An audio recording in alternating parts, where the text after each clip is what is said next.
ఖమ్మం ఆంధ్ర తెలంగాణ రెండు ఒక సమ్మిళితమైన అదొక ప్రాంతం. పెక్యులర్ రాజకీయాలు ఉంటాయి.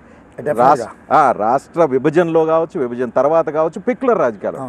అక్కడ ఖమ్మంలో మీరు as a Revanth Reddy, not Congress Revanth Reddy, as a Revanth రెడ్డికి ఖమ్మం ప్రజలు, ఎస్పెషల్లీ కమ్మ సామాజిక వర్గ ప్రజలు అండగా నిలబడ్డారు. మొన్న ఎన్నికల్లో గెలవటానికి వాళ్ళ పాత్ర గణనీయంగా ఉంది. ఇప్పుడే మొదటి నుంచి ఉంది. ఎగ్జాక్ట్లీ మొదటి నుంచి ఉంది.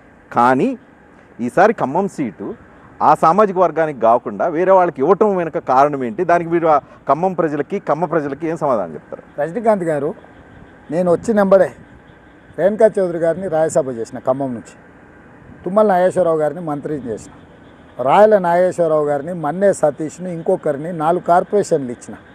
సో ఖమ్మాస్కి ఎంత స్పేస్ ఇవ్వాలనో అంత స్పేస్ ఇచ్చిన. భవిష్యత్తులో కూడా ఇంకా వెసులుబాటు కల్పిస్తామని చెప్పినాం. అక్కడ ఎన్నికలలో పార్టీకి సంబంధించిన 3 నాయకులు పోటీ పడ్డారు. తుమ్మల నాగేశ్వరరావు గారు వాళ్ళ అబ్బాయి కోసం, బట్టి విక్రమార్క గారు వారి సతీమణి కోసం, పొంగులేటి శ్రీనివాసరెడ్డి గారు వాళ్ళ తమ్ముడి కోసం. సిఈసిలో అంటే మీ ద్వారా తెలంగాణ ప్రజలు కూడా నేను చెప్పదలుచుకున్నాను.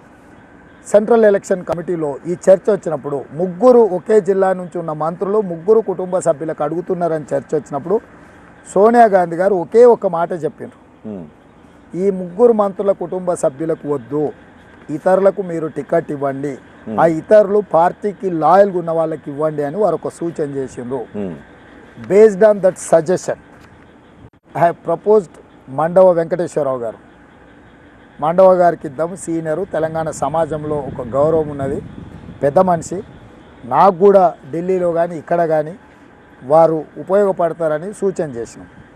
అక్కడ ఉన్న పరిస్థితులు వీటన్నిటిని దృష్టిలో పెట్టుకొని రామసాయం సురేందర్ రెడ్డి గారు 3rd and 4th Lok Sabha MP, అంటే జవహర్లాల్ నెహ్రూ గారి టైంలో లోక్సభ సభ్యుడు, 60 సంవత్సరాలు వారు కాంగ్రెస్ పార్టీని వదలే. 1963లో వారు ఎంపీ అయితే 2023 వరకు కూడా ఈ 60 ఏళ్ళు 4 సార్లు ఎంపీగా, 4 సార్లు ఎమ్మెల్యేగా అన్ని హోదాలు చేసి ఆ తర్వాత కూడా కాంగ్రెస్ పార్టీలనే కొనసాగిండు. దాంతో వారికి పాలేరులో కానీ ఖమ్మంలో కానీ ఆ ప్రాంతంలో వారు చేసిన దానాలు, ధర్మాలు, భూములు, అదేవిధంగా రామసాయం రఘురామరెడ్డి బంధువు ఎవరు? వెంకటేష్, మీకు తెలుసు కదా, తెలుసు, విక్టరీ వెంకటేష్ కూతుర్ని వాళ్ళ ఇంటికి ఇచ్చిండ్రు. అక్కడ మిక్సింగ్ ఉంది, మరి కమ్మ అండ్ రెడ్డి మిక్స్డ్. సో అందుకోసమని జస్టిఫై చేశారు. మరి అంతే కదా, మా ఆధిపత్యాన్ని గడ్డిపడిందని ఇక్కడ కొంత కమ్మవారు బాధపడుతున్నారని విన్నాను. ఏదన్నా ఉన్నా ఇంకా పార్టీలో అవకాశాలు ఇస్తారు. డెఫినెట్గా నాకు బాధ్యత ఉంది. ఆ సామాజిక వర్గం ప్రతి సందర్భంలో నాకు అండగా నిలబడ్డారు. దాంట్లో ఎవ్వరికి ఎలాంటి అనుమానం అక్కర్లేదు. రేవంత్ రెడ్డి ఉన్నంత వరకు మీకు నష్టం జరగదు, మీకు కష్టం రాదు. డెఫినెట్గా మీ అవకాశాలు మీకు వస్తాయి.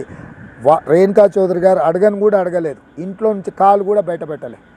ఆవిడకే సోనియా గాంధీ గారు ఫోన్ చేసి పిసిసి ప్రెసిడెంట్, ముఖ్యమంత్రి నిన్ను రాజ్యసభకు ప్రతిపాదించిండు, మీకు రాజ్యసభ ఇస్తున్నామని చెప్పిండ్రు. ఎన్నికల పోటీ కాదు, డైరెక్ట్ రాజ్యసభ వారి ఇంటికి వచ్చింది. రాజ్యసభకు మీకు ఎంత కాంపిటీషన్ ఉంటుందో మీకు తెలియదా? రేణుకా చౌదరి గారు గడప దాటకుండా రాజ్యసభ ఇంటికి వచ్చింది. తుమ్మల నాగేశ్వరరావు గారికి ఎమ్మెల్యేగా, మంత్రిగా వారు అడిగిన శాఖతో సహా వచ్చింది. చైర్మన్లు ఎన్ని వచ్చినావో చూడండి. సో నేను ప్రతి సామాజిక వర్గాన్ని బ్యాలెన్స్ చేయాలని, వాళ్ళందరికీ అవకాశాలు కల్పించాలని, ఒక దగ్గర ఒకవేళ ఏదైనా మిస్ అయితే ఇంకొక దగ్గర అది బ్యాలెన్స్ చేయాలనే వ్యవస్థను చూసుకుంటూ ముందుకెళ్తున్నా. కాబట్టి ఎవరైనా అపోహలు సృష్టించాలనో రకరకాల ప్రచారాలు కల్పించాలని ఎవరైనా అనుకున్నా వాళ్ళు నమ్మరు. ఎందుకంటే నా చిత్తశుద్ధి ఏంది, నా విధానం ఏంది, నేను కొత్తగా చెప్పాల్సిన పని లేదు. వాళ్ళు కూడా నన్ను 20 ఏళ్ళ నుంచి చూస్తారు కదా, మీరు చూసినట్టే.